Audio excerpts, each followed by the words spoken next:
एकादशी मैया की जय। अथ सफला पौष कृष्णा एकादशी व्रत की कथा इस प्रकार है। इतनी कथा सुनाकर भगवान आनंद कर मुरली मनोहर ने कहा, हे युधिष्ठिर, अब मैं आपके सामने सर्वश्रेष्ठ पौष कृष्णा एकादशी की कथा कहता हूँ, जिसके श्रवण मात्र से जन्म जन्मांतर के पाप नष्ट होकर अक्षय सुखों की प्राप्ति हो जाती है।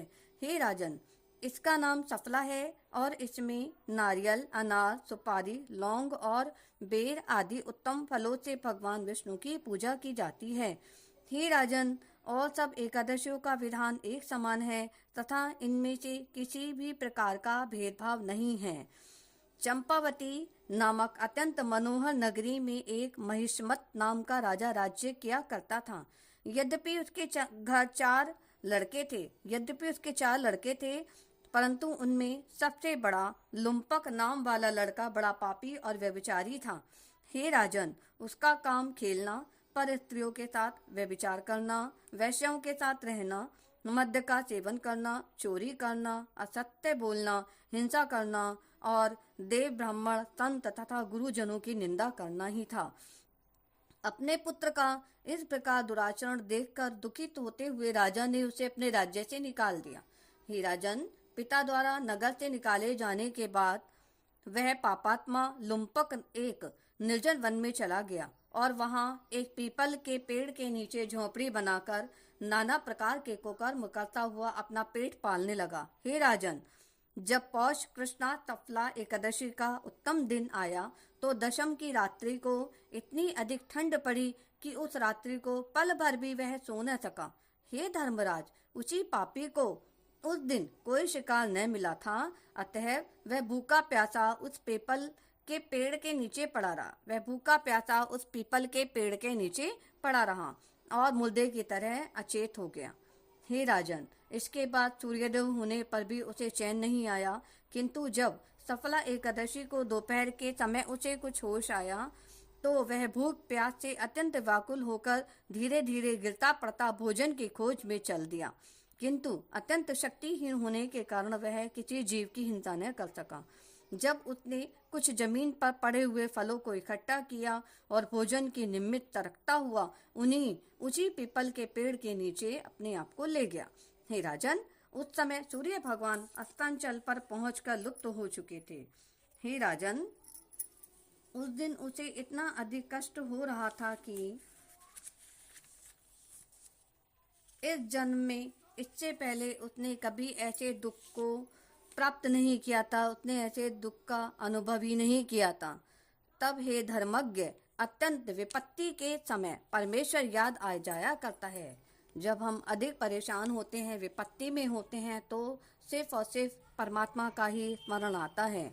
अतः उसे भी उस समय भगवान की याद आई और उसने अत्यंत कष्ट पाने पर पापात्मा को भी परमेश्वर का स्मरण हो आता है। जैसे उसे भी उसी समय परम पिता परमात्मा का स्मरण हुआ और वह अपने पिता के राज्य सुख की याद करके आंखों के आंसू बहाता हुआ इस प्रकार परमेश्वर से प्रार्थना करने लगा, हे जगदीश, मैं अपने पापों की याद करके बड़ा दुखित हो रहा हूँ, अतएव आप अप्रसन्न होकर मेरे पापों को मुझे देने की कृपा न करें, बल्कि आप प्रसन्न होकर पापों के सहित मेरे कष्टों को नष्ट करने की कृपा कीजिए, क्योंकि आपके बिना भक्तों को हितकारी पापों को नष्ट करने वाला कोई नहीं है।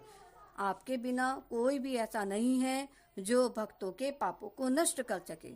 मैं आज सच्चे दिल से प्रतिज्ञा करता हूँ और कहता हूँ कि अब न तो किसी प्राणी को कष्ट दूंगा और न ही चोरी व हिंसा, मद्यपान, धूर्त कीड़ा, असत्य भाषण, गुरुजनों की निंदा और वैश्यागमन आदि कोई भी पाप कर्म भूल कर स्वप्न में भी नहीं करूंगा।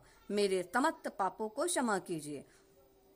हे धर्मराज, इस प्रकार वह लुम्पक तमाम रात्रि भर बिना कुछ खाए पिए दिल से ईश्वर से प्रार्थना करता रहा, उनसे अनुनय विनय करता रहा। रात भर प्रार्थना करते हुए वह दीन दयाल कृपाल भक्तों के कष्ट हरने वाले भगवान जगदीश्वर की आराधना करता रहा।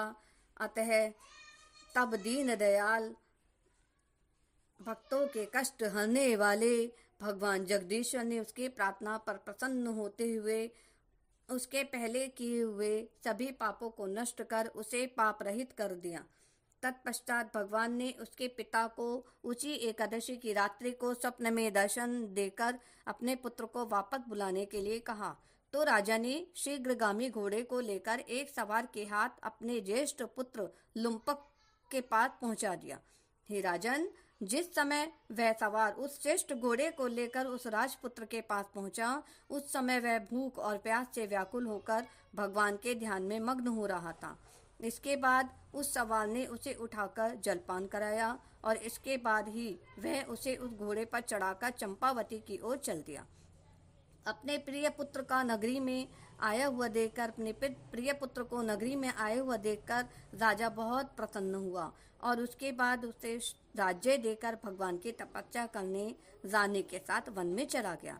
इसके बाद उस धर्मात्मा लुम्पक ने अपने राज्य में आकर समस्त प्रकार के पाप कर्म को समूल नष्ट कर दिया और इस प्रकार बहुत दिन तक धर्म पूर्वक सुख से राज्य करके एक दिन वह महात्मा अपने पुत्र को गद्दी पर बिठाकर परमेश्वर का भजन करने के लिए वन में चले गए और कुछ दिन तपस्या करने के बाद वह परम पद को प्राप्त हुए। इस प्रकार सफला एकादशी की व्रत कथा से हमें यह ज्ञान मिलता है और यह अपराध बोध होता है कि हमें कभी भी अपने पापों को नष्ट करने के लिए परमात्मा की शरण में जाने से संकोच नहीं करना चाहिए। वही एक है जो हमारे समस्त पापों को दूर कर सकते हैं।